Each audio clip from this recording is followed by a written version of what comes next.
Are we indeed producing not just a plutocratic overclass in the United States, but a transnational global plutocratic overclass?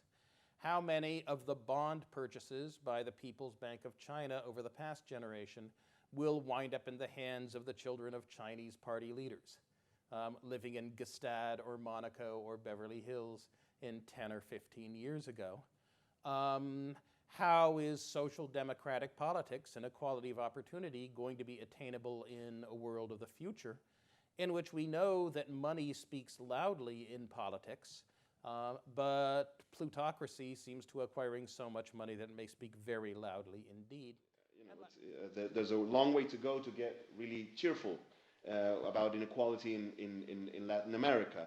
So why can't we move more aggressively? And I would say that these 5 areas of policy, you know, education, labor, economic structure, what you produce, what sectors lead your growth, tax structure and transfer entitlements, all have major stakeholders and losers that you're going to affect, while, you know, the winners in redistribution are usually abstract and diluted. So that makes it very complicated to articulate a political strategy that sustains public policy efforts to increase equality.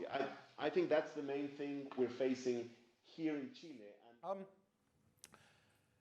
I would say first, it's not clear to me that Chile is losing the battle against inequality.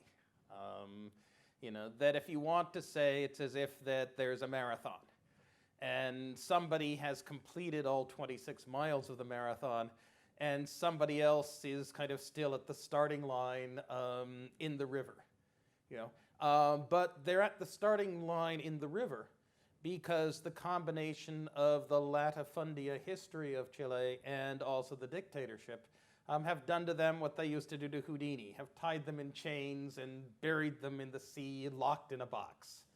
And the fact that Chile has managed to untie itself from the chains of latifundia, get out of the box, and actually swim to the river and reach the starting line is, I think, an impressive historical achievement.